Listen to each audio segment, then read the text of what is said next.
대부분의 사람들은 모든 식재료를 냉장고에 보관하는 것이 좋다고 생각합니다. 하지만 자칫 냉장고에 보관했다간 맛이 변하고 식감이 떨어지는 것은 물론 심지어 음식의 성분이 변해 발암물질이 생성되는 음식들도 있다고 하는데요. 이번 시간에는 냉장고에 보관했을 때 좋은 음식은 어떤 것이 있는지, 반대로 보관할수록 나쁜 음식은 어떤 것이 있는지 함께 알아보겠습니다. 첫 번째는 감자입니다. 포슬포슬 부드러운 식감과 담백한 맛이 일품인 감자. 그러나 감자가 보기보다 보관이 까다로운 식품 중 하나라고 하는데요.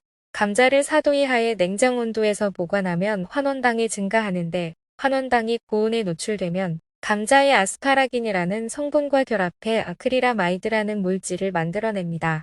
아크릴아마이드란 국제암연구소에서 지정한 인체발암 추정 물질로서 감자처럼 고탄수화물 식품을 120도 이상의 온도로 장시간 가열할 때 자연적으로 생성되는 유해물질입니다. 감자칩이나 감자튀김처럼 튀기거나 굽는 등 조리 온도가 높을수록 혹은 시간이 길수록 더 많이 생성되는데 연구 결과에 의하면 동물과 사람의 신경계통의 독성을 나타내며 유전자 변형과 의종양 신경독성, 신장 및 간독성 등을 유발하는 것으로 알려져 있습니다. 때문에 감자를 보다 안전하게 섭취하기 위해선 냉장고나 추운 베란다는 피하고 햇볕이 들지 않으면서도 섭씨 8도 이상인 서늘한 곳에 보관하는 것이 가장 좋습니다. 두 번째는 견과류입니다. 견과류가 건강에 좋다고 알려지면서 많은 분들이 꾸준히 챙겨 먹기도 하는데요. 그러나 견과류를 자칫 잘못 보관했다가 큰 낭패를 볼 수 있다고 합니다. 한 식품업체에서 견과류 보관 실태를 조사한 결과 잘못된 방법으로 견과류를 보관하는 비율이 절반이 넘는 56.2%로 나타났으며 30.6%는 쉽게 손이 닿을 수 있는 공간을 25.6%는 주방이나 천장과 같은 곳에 보관하는 것으로 나타났는데요.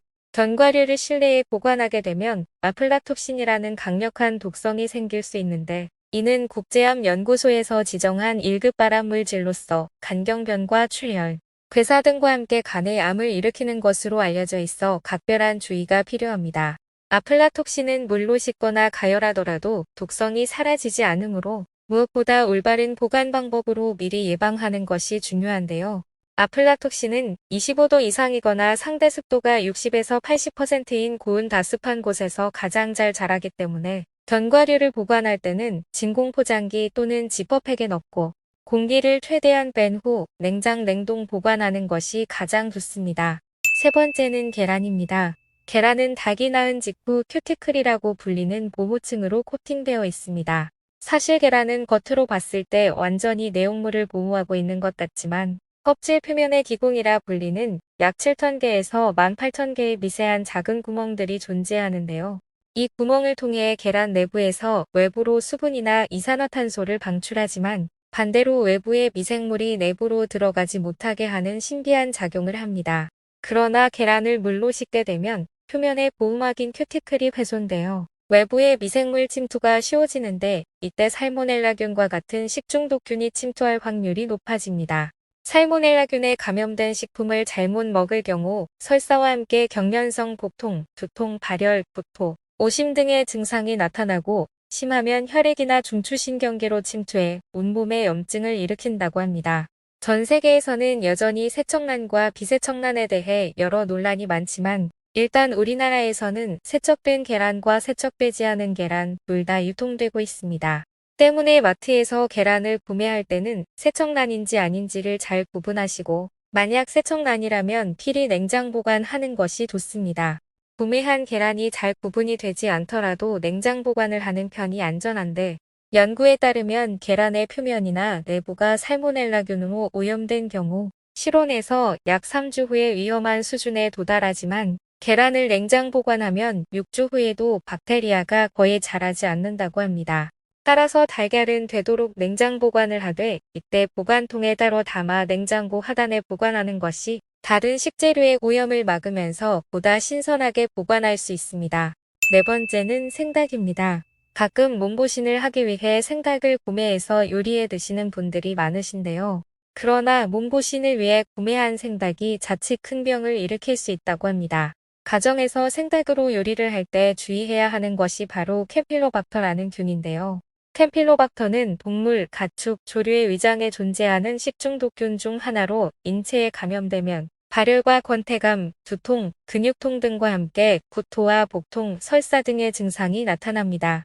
캠필로박터균의 감염은 주로 고기를 완전히 익히지 않거나 생으로 섭취할 때 감염될 확률이 높기 때문에 요리를 할 때 완전히 익혀서 먹는다면 균에 감염되는 일이 발생하지는 않습니다. 하지만 문제는 생닭이 아니라 생닭 근처에 있던 다른 식재료들인데요. 생닭을 씻다가 물이 튀어 나도 모르게 다른 식재료를 오염시키거나 생닭을 만진 손으로 다른 식재료를 만질 때 또는 손질하던 주방기구로 인한 교차 감염이 일어날 수 있으며 특히 냉장고에 보관할 때 생으로 먹는 과일이나 채소 등에 닿아서 캠필로박터균에 오염되는 일이 발생하게 됩니다. 캠필로박터균은 생닭을 씻은 물 한 방울로도 감염될 수 있을 만큼 아주 적은 양에도 감염되기 때문에 각별히 주의가 필요합니다. 때문에 생닭을 냉장고에 보관할 때는 핏물이 나오지 않도록 밀폐용기에 잘 담아 냉장고 맨 아래 칸에 보관하는 것이 가장 좋습니다. 다섯 번째는 참기름, 들기름입니다.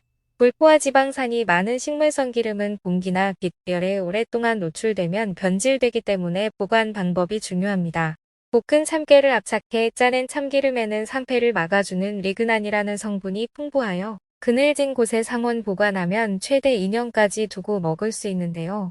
참기름을 오히려 냉장 보관을 하게 되면 침전물이 굳게 되는 분결 현상이 발생하면서 고소한 맛과 향이 떨어질 수 있기 때문에 실온 보관하는 것이 좋습니다.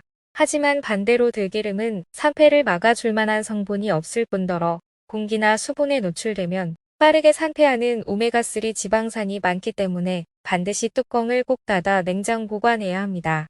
들기름은 빛과 열에 민감하기 때문에 병을 신문지 등으로 감싸 빛을 차단하고 개봉한 뒤에는 한 달 이내에 사용하는 것이 가장 좋습니다.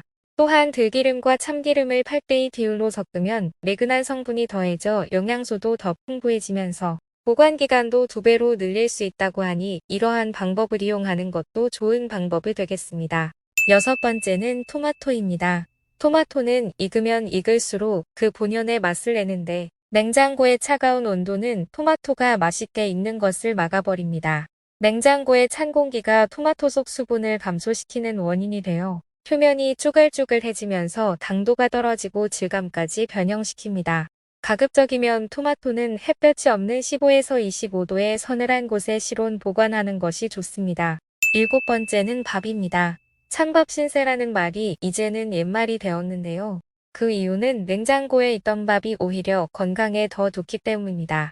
밥은 수분을 제외하면 90% 정도가 전분으로 이루어져 있는데 이 전분은 빠르게 소화되어 포도당으로 흡수되면서 혈당이 높아지고 비만과 당뇨의 원인이 되기도 합니다.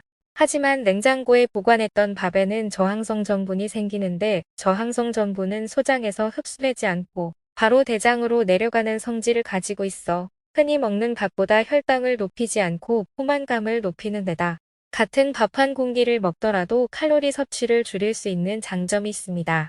그렇다면 밥을 냉장실과 냉동실 중 어디에 보관하는 것이 좋을까요? 저항성 전분은 1에서 4도의 온도에서 가장 활성화되는데 냉장실에 6시간 이상 보관한 밥은 갓 지은 밥보다 저항성 전분이 3배 정도 많다고 합니다. 그러나 밥을 냉동할 경우 전분의 변화가 일어나지 않아 저항성 전분의 효과를 보긴 어렵다고 하는데요. 따라서 밥을 지은 후 김을 한번 빼고 바로 냉장실에 넣은 후 최소 6시간 이상 냉장 보관한 뒤 전자레인지에 데워 먹으면 보다 건강한 밥을 드실 수 있습니다.